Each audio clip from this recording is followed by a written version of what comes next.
بسم اللہ الرحمن الرحیم۔ السلام علیکم۔ ہر مسجد میں 3-4 ایسے بندے لازمی ہوتے ہیں جو امام کے ساتھ مفت کی دشمنی پالتے ہیں۔ مسجد کا امام ہونا بھی عجیب منصب ہے۔ کوئی بھی شخص امام پر اعتراض کر سکتا ہے اور کوئی بھی ڈانٹ ڈپٹ کا حق رکھتا ہے۔ امام کیسا بھی عالی مرتبہ اور عظیم کردار کا مالک کیوں نہ ہو، مقتدیوں کی جلی کٹی باتوں سے محفوظ نہیں رہ سکتا۔ حضرت سعد بن ابی وقاص رضی اللہ تعالیٰ عنہ کو دیکھیے، جلیل القدر صحابی ہیں، پہلے اسلام لانے والوں میں سے ہیں اور عشرہ مبشرہ میں سے ہیں۔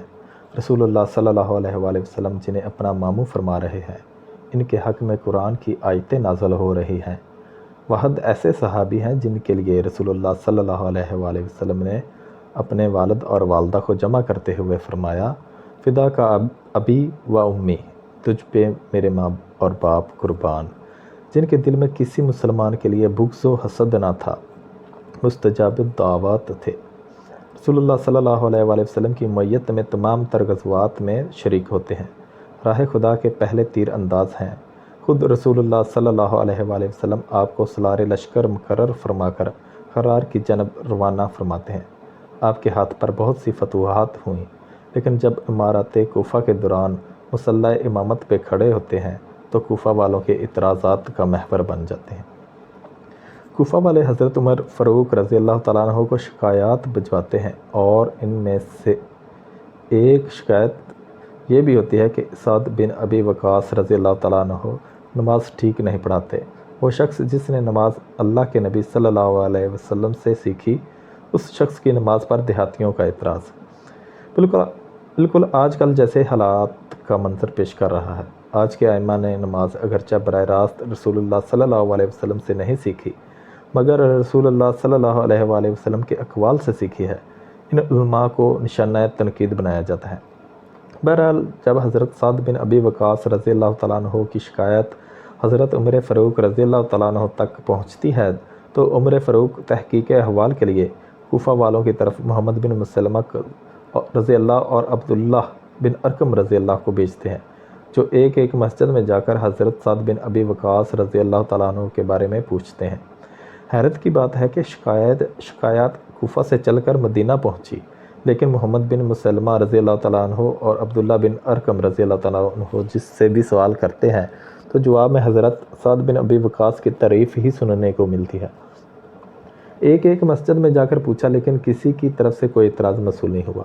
البتہ جب پوچھتے سلسلہ بنو ابس کی مسجد تک پہنچا تو صرف ایک شخص اسامہ بن قتادہ نامی اٹھ کر حضرت سعد بن ابی وقاص کی شکایت کرتا ہے کہ آپ کی نماز ٹھیک نہیں، یہ جہاد کے سلسلے میں کوتاہی کرتے ہیں اور فیصلے میں عدل و انصاف سے کام نہیں لیتے۔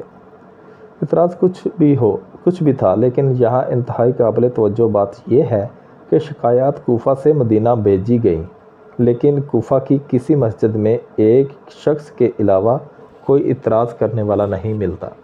یہ حقیقت تاریخ کا حصہ اور لائق اعتماد کتب میں موجود ہے کہ جانچ پڑتال کے دوران صرف ایک ہی ایسا آدمی ملا جسے حضرت سعد بن ابی وقاص رضی اللہ تعالیٰ عنہ پر اعتراض تھا، لیکن شکایات مدینہ بھجوائی گئیں اور یہ تاثر دیا گیا کہ اگر حضرت سعد بن ابی وقاص رضی اللہ تعالیٰ عنہ کو موصول نہ کیا گیا تو فتنہ فساد کا اندیشہ ہے۔ اور پھر عمر فاروق رضی اللہ تعالیٰ عنہ نے حضرت سعد بن ابی وقاص رضی اللہ تعالیٰ عنہ کو موصول کر بھی دیا۔ اس حقیقت کے پس نظر یہ کہنا ہرگز بے جا نہ ہوگا کہ بعض اوقات صرف 1-2 افراد یا مقتدیوں کو امام سے شکایت ہوتی ہے، لیکن ان کا پروپیگنڈا اتنا شدید ہوتا ہے کہ وہ دوسروں کو یہ باور کرانے میں کامیاب ہو جاتے ہیں کہ یہ شخص اس منصب کے لائق نہیں۔ میں اس مقام پر پروپیگنڈا کرنے والوں کو دل کے کانوں سے متوجہ ہونے کی دعوت دوں گا۔ اس میں شک نہیں کہ مجھ جیسے ائمہ مسجد لائق تعریف نہیں، لیکن میرے بھائیوں، کبھی آپ کی مسجد کا امام بے قصور بھی ہوتا ہے اور آپ کے اعتراضات بے جا بھی ہوتے ہیں۔ ایسی حالت میں اپنی انا کی تسکین کے بجائے اللہ تعالیٰ کی پکڑ سے ڈریے اور ذہن میں رکھیے کہ جب حضرت سعد بن ابی وقاص رضی اللہ تعالیٰ عنہ نے معترض کی ناحق باتیں سنی تھیں تو اپنے ہاتھ اللہ جل جلالہ کے دربار میں اٹھا کر یہ دعا کی، اے اللہ اگر تیرا یہ بندہ جھوٹا ہے اور نام و نمود کی خواہش میں اٹھا ہے تو اس کی عمر کو لمبا کر، اس کی محتاجی میں اضافہ کر اور اسے فتنوں میں مبتلا کر۔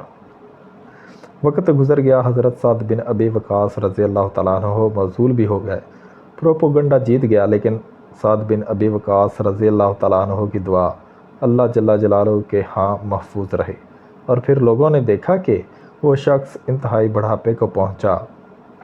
اس کی بویں آنکھوں پر گر چکی تھیں، رستے میں کھڑے ہو کر بھیک مانگتا، اور جب کوئی عورت سامنے سے گزرتی تو اس کے ساتھ چھیڑ خانی کرتا۔ لوگ کہتے، اے بوڑھے، تمہیں عورتوں کو چھیڑتے ہوئے حیا نہیں آتی؟ جواب میں کہتا، میں کیا کروں، مجھ بڈھے کو سعد بن ابی وقاص رضی اللہ تعالیٰ عنہ کی بددعا لگ گئی ہے۔ اللہ اکبر، اللہ اکبر، اللہ حافظ۔